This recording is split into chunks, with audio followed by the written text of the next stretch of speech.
shows, and fire departments are also doing training at the house. So it's kind of an interesting situation. I'll explain the story when I show the house, but the house will be caught on fire at the end. Not in this video, but I'm just showing you the house because I was there today and I got to run an excavator for the first time too. Secondly, I'm going to show you a house that's being built. I had never seen it before. When I was on my way to see this $2.5 million house, I passed it. And so on the way home, I pulled over and just took a quick exterior video. It's a house under construction. So we're going to look at it. And just a brief, it's 15 seconds long, and then we'll get into the tour. So let's go ahead and get started. This is the house that's being used. You can see some charring around the top of that where smoke has come out. That's the window that they used to go in off of the ladder truck. But this is, my clients bought this house with the intentions of having the fire department burn the house down. You can see the special lock that they have on the door right now. To make sure nobody gets in, they have built rooms that are built a specific way to contain a fire. But this property is 10 acres. It has a pond on it, and my client is building a berm around the entire property. And it's a big piece of land. He's going to get rid of this house, and he's going to build a barn-dominium. If you don't know what those are, I've never showed one of those on here, but they're basically barns that are like houses, but I'll show one someday. I'll get to see one for sure. I'm showing you this excavator because I get to show you me inside of it, because that's what I'm at this place for today. I'm running the excavator while he's running the bulldozer, and we're extending his pond, making the pond bigger, and this is the house that's under construction. Look how weird this architecture is. This is multiple millions of dollars. It's I just don't know why somebody would get crazy like that. That is a house. That is not a commercial property.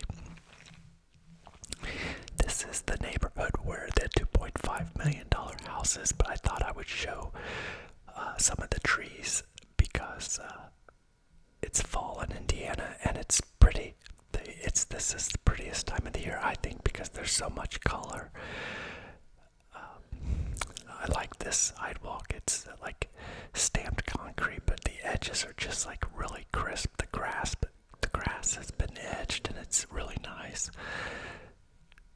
The front facade is cool. I like that wall of windows. This doesn't put in perspective, but that's a pretty far drop. That retaining wall of boulders I thought was pretty cool. I did this house a little backwards. I walked up without recording, and then I'm kind of walking back just to get a little bit of the exterior. I did the interior first on this one, and so I filmed this at the end, so that's why I'm walking down, but we do get to go in the house. Just trying to give you a little glimpse of the neighbors here. This is a Pete Dye neighborhood. If you are a golfer, you will know the name Pete Dye. I think he designs golf courses, and he's well known. And if you play on a Pete Dye course, it's usually always nice. Inside, I love that dark accent wall behind the staircase that really helps the stairs stand out. I like the accent on the ceiling too there above that sitting area. I walk straight into the kitchen because this is at an open house, and my God, my dogs are snoring like crazy. I'm at an open house, and the agent that's holding the house open is sitting in the dining room. So I'm trying not to she knows I'm recording, and I'm trying not to put the camera in her face. It's a big pantry. I love these doors. I like how they're sectioned off. This is a laundry room downstairs. There's also one upstairs. This is just a coat closet. So this area is like a mud room. Those little panels, each, I just love. And these are solid wood, and they're tall doors. So there's a 2-car garage here, and the 3rd car is off to the side there. Gotta go through a little hallway to get to it. Yeah, so that's kind of interesting how you can have your 3-car garage. I have my 3rd car in a separate location, but it's not attached like that. This kitchen is big. I mean, you can see how long it takes me to walk from one side to the other. I mean, it's a big kitchen. That's the open house agent over there. So that's the dining area. Then this is the main living area. That's actually just a sitting area over on the other side.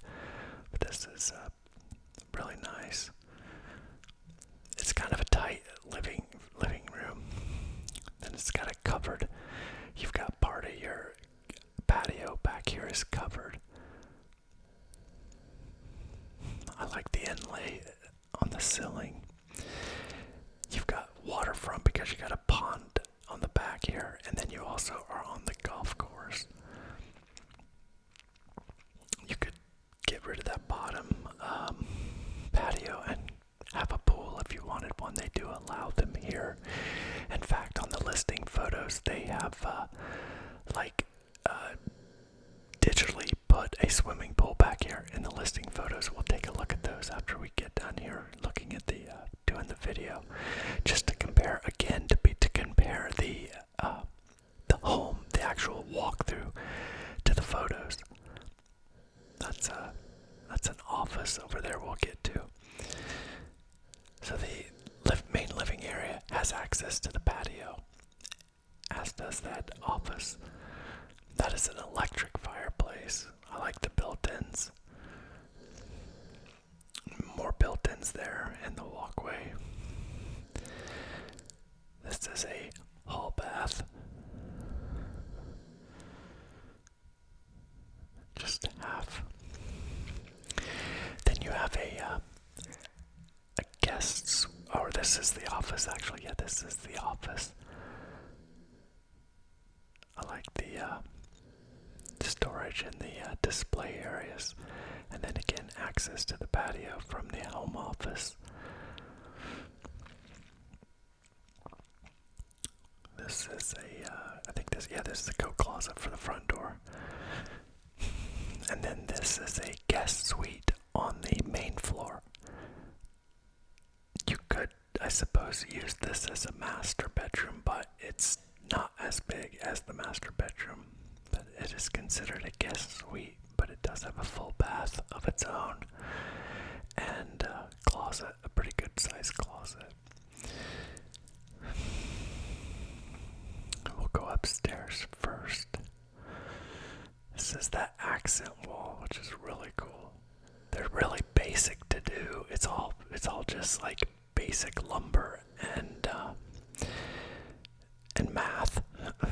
And then you just paint it a different color than the rest of the house. They've got these little accent walls everywhere, which to me, again, I like a bright home, but those accents are very cool. I think I'm going to do a couple in my house.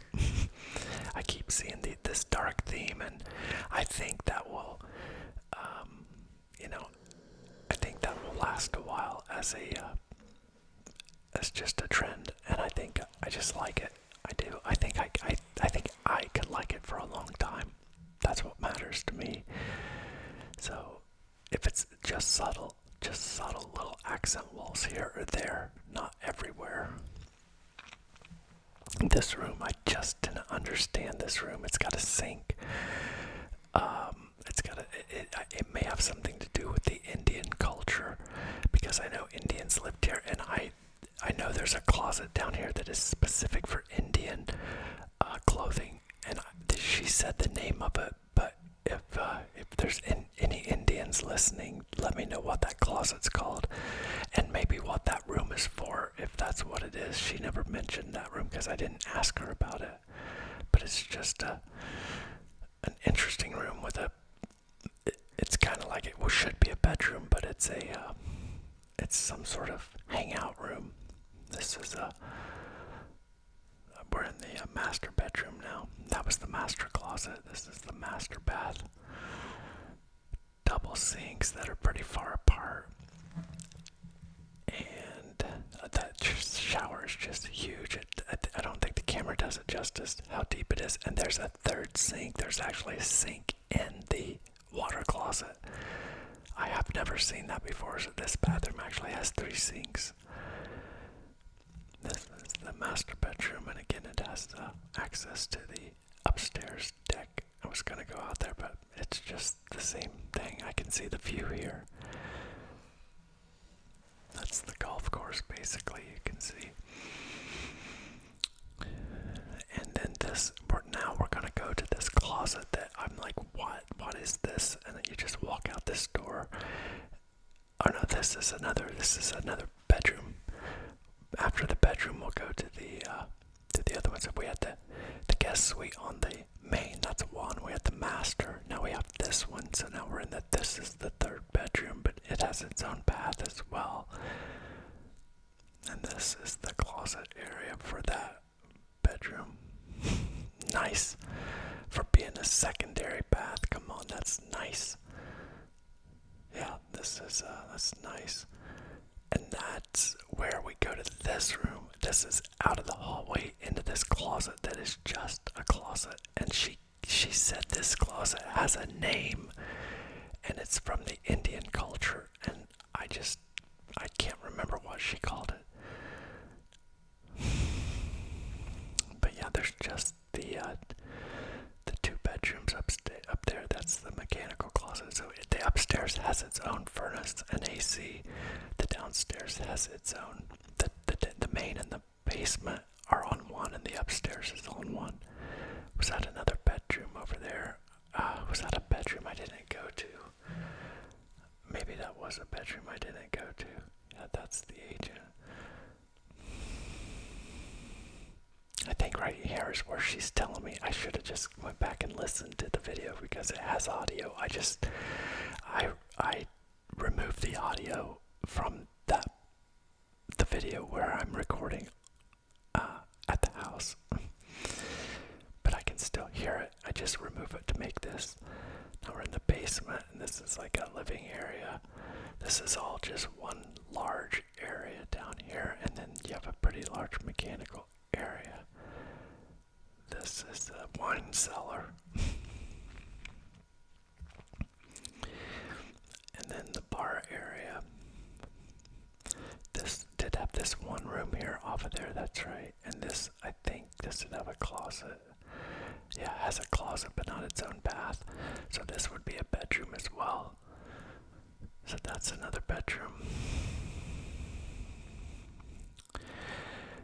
And then this is the unfinished portion, kind of that they're using just for storage, but there's a lot more room in the house to use, but this unfinished area here. And then there's another one on the other side. That's a hall bath for the basement, but it is a full bath. This is more of the mechanical area and storage. The basement here is the newer homes have poured concrete instead of block. Older homes have stacked block. This house has a lot of closet space. So, yeah.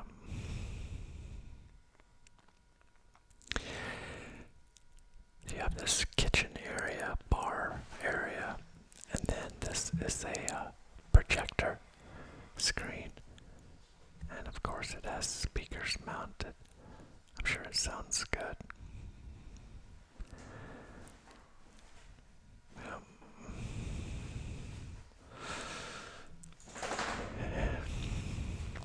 Heading back up now.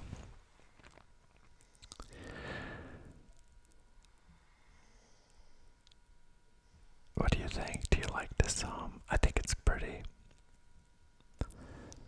I think I stand here. I'm trying to think if I record anything at the end of this. Let me see. What comes after this? I shut it off. Yeah, this is where she comes up and starts talking to me again. Yeah, that's, I did not have a client for this house, but I saw the house online and I thought it'd be a pretty one to show. And they were having an open house, so I just went during the time that it was being held open because you're not interfering with, you're not making anybody leave. Like the homeowners don't have to leave, the agent doesn't have to be there because homes in this price point, the agent should be there for the showing. And so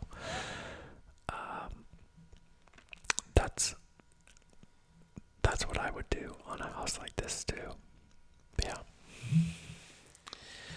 That's it, 2.5 million, Zionsville. So in central Indiana, if you look at it's pretty much the very middle of the state. That's where Indianapolis is. And north of Indianapolis, so Indianapolis, if you can picture it as just a circle, well, the northern, if you just go outside the circle, that the bordering county to Marion County is Hamilton County and Boone County. Boone is kind of northwest, and Hamilton is kind of central northern. But that is where these types of homes are being built. Pretty much only those areas. You just don't see like neighborhoods with this many multi-million-dollar homes in them, except in this particular area.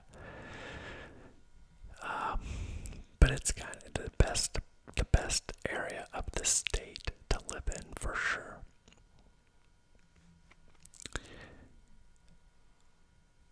But yeah, again, this house being in a neighborhood, I just don't think I could do it.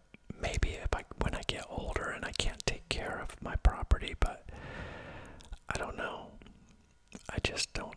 I find it hard to think that I'll ever go to a neighborhood style living. I like country living. It's because it's what I know. And I know that's how a lot of places are. Sometimes I'll watch a show or something and I'll see something, say for example, in New Mexico, and people their yards are not really green grass. It's like sandy. But I know that would feel weird to me, but for someone that feels like home because that's what they were raised with, that's what they know. And a lot of times that's what we do. We keep doing what we know instead of changing. And that's what I've done. But it's what's comfortable to me. Change is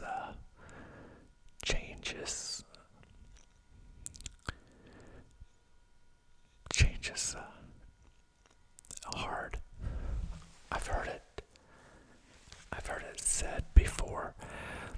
Imagine how hard it is to change yourself, and you'll understand just how hard it is to change someone else. And think about that next time you're arguing with someone. Just think about the things that you want to do in your life. There are things that you want to do. Maybe you want to work out and get in better shape. Maybe you want to lose some weight.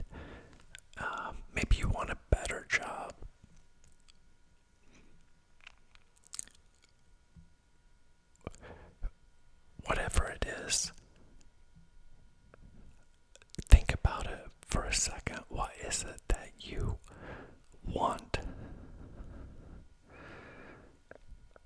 is it that you want? What would you want to change?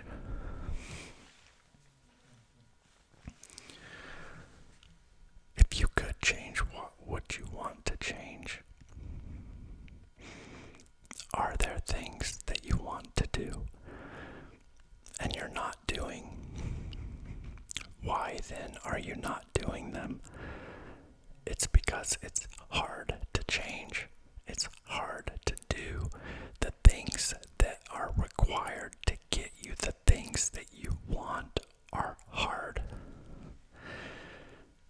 They're hard. It's hard to work out unless you just love it. And I don't know very many people that do. In fact, maybe I know one person that claims that they love it, and they do it a lot, so maybe they do love it. But I do it, but I don't love it. But I love it when it's over, and then that I've accomplished it. But the point is that it's hard to change. It's hard to change ourselves. And as hard as that is, and it's extremely hard, like, one thing that you'll never hear me say is, you guys gotta do better because it's easy. No, I get it. I understand why people don't do it. I understand why it's hard to change, because the things that are required that you do in order to make the change are not easy to do.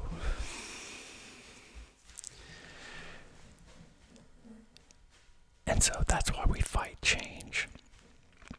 But in the same way, when you try to change someone else, it's even more difficult. If you can't convince yourself to do something, how on earth do you think someone else is going to be able to do it? They just can't. It has to come from you. I think that's why, like, there's so much recidivism in, like, drug treatment, because they go because they have to. Somebody's making them go. The courts are making them go, or their family's making them go. Their wife or their husband's making them go. But until they're ready to change, they just won't. Until they're ready to do it and say, okay, I'll make the commitment, they just won't. And that's why it really doesn't do a lot of good to argue with people. I mean, you can talk to people, but once it reaches a point where you know somebody's digging in, it's best to just let it go.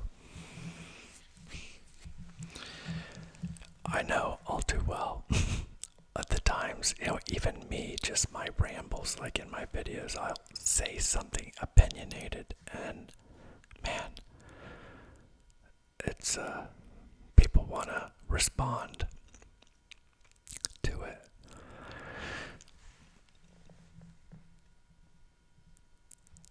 Yeah. So, what do you think about changing?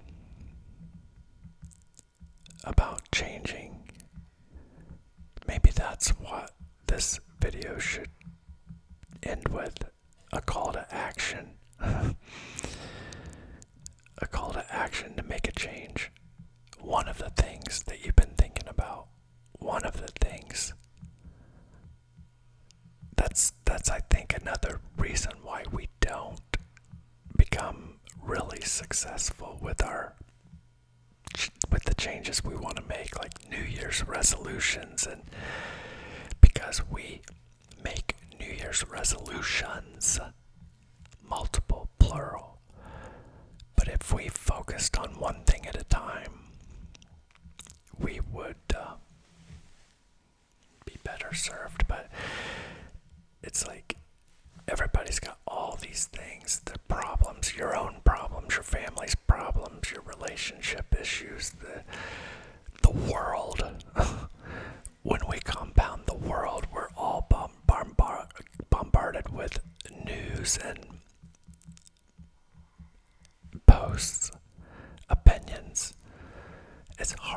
away from these screens, you know.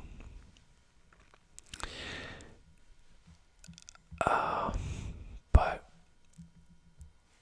if we focused on just one thing, you know, like for me, like I don't have Facebook or Instagram or X, those sites where I can like sit and post my opinions all the time. You know, I make these videos and I talk about the things I want to talk about, but I make the video and it's posted. You don't see me across the internet posting anything else because I took that out of my life. I took that out of my life to not have to deal with it. That's why sometimes I'm more sensitive to the comments. I think I have PTSD from when I did have social media. And the comments remind me a little bit of social media in that, you know, when there's disagreement, it's uncomfortable. And, you know, it's uncomfortable if it's not that I couldn't have my mind changed, but on certain things that I pretty much know that I'm not going to change my mind on. When you have that type of disagreement with somebody, it's challenging. I would just, as an example, say somebody that was trying to pressure me into Islam or encourage me strongly to look into it. You know, that it's just one of those things like Mormons, like a Mormon trying to encourage me to like look into Mormonism. It's just one of those things that I already kind of looked into it enough to know that I wouldn't consider it, you know. And so like if somebody really wanted to come and press me on that, it would be a difficult conversation to have because I would be like completely closed. Like the certainty can be dangerous, but I think certainty is necessary on some things. You have to know thyself. Socrates said, know thyself. And it is so important to like understand who you are and what do you believe. And then be humble enough for the things that you don't know to say, I don't know. Like if somebody says, how did we get here and what happens to us when we die? I would say, I don't know. But if I had to guess, this is what I would guess. I just don't know. And I'm not comfortable telling somebody that I know that this is how you got here and this is what happens to you when you die. And I know there's a lot of people that think they have those answers, but it's the answers that they believe.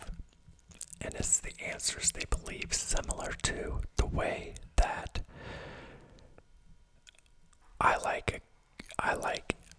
like fall because the leaves change, but some places the leaves don't change in the fall.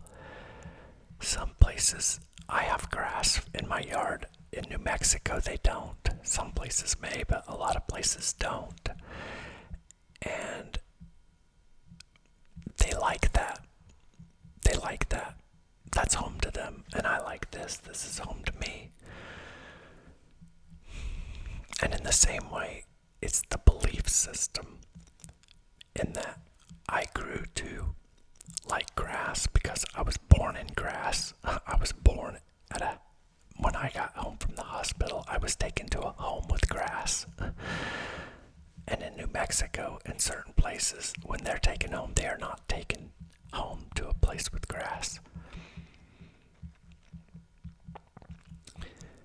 And I think that religions are the same way. If you were born in Saudi Arabia, you are most likely a Muslim. If you were born in Europe or America, you are likely a Christian by percentages. Things are changing, yes, but in general, you believe what your dad taught you to believe. And it's why in America we're mainly Christian, and it's why in the Middle East they're mainly Muslim. Geography does play a role in our belief system, I believe. And I just honestly believe that our only hope for unity is the belief that says, I don't know.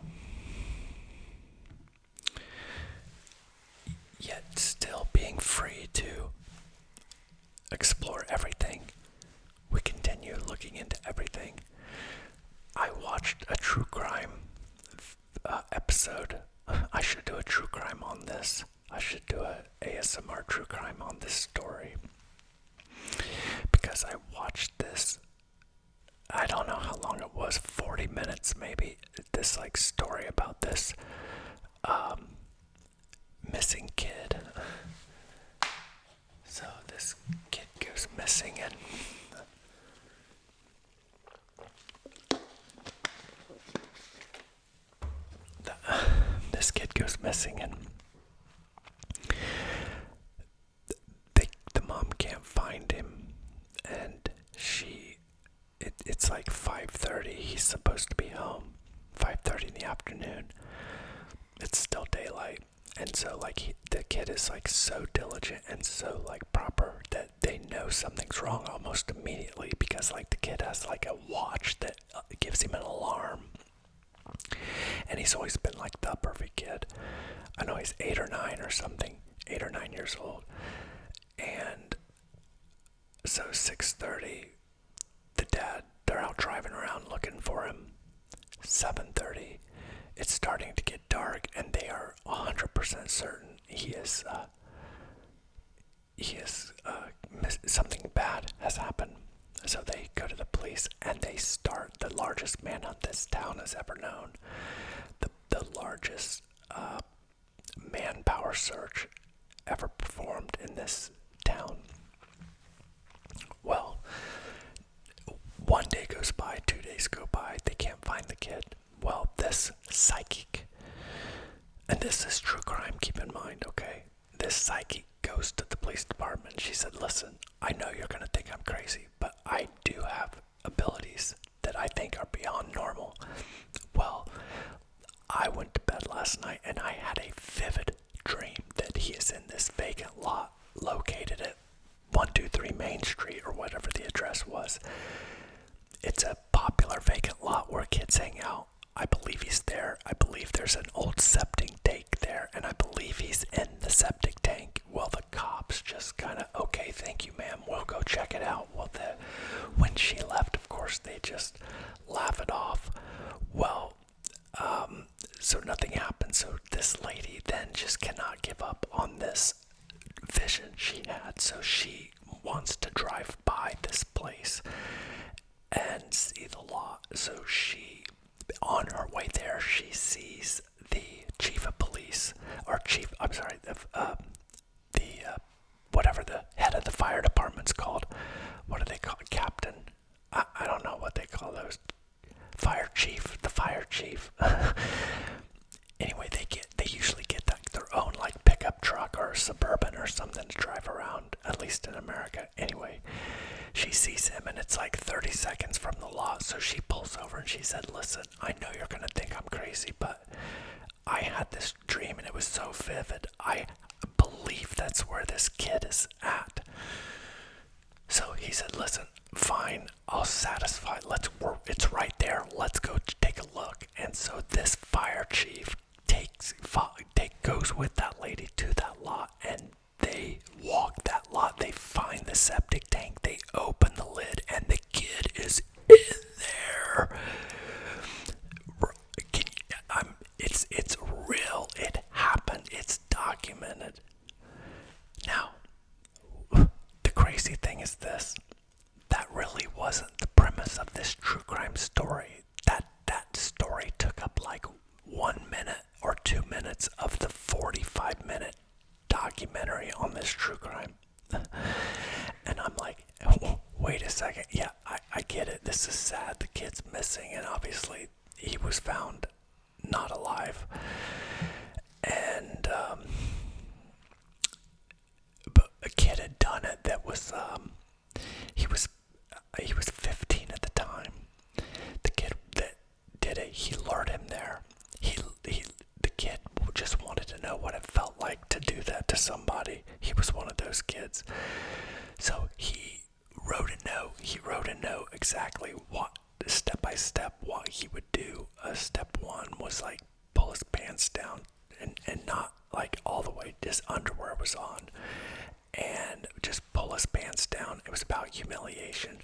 Put a blindfold in, put a gag in your mouth, and then put your hands. He handed the kid the note, and when the cops got the kid out, the note was in there too, which was like a checklist, and it was written by this 15-year-old.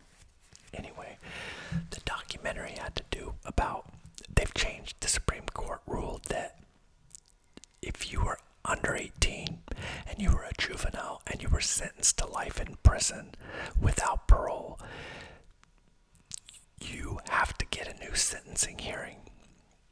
And so that was the premise of this documentary. Like, this kid's going to get a new hearing to see if he is, because he's 28 today. So this happened 13 years ago when he was 15. He's 28 today, waiting on his new trial to see if he's going to get life in prison, if he's going to have parole or not.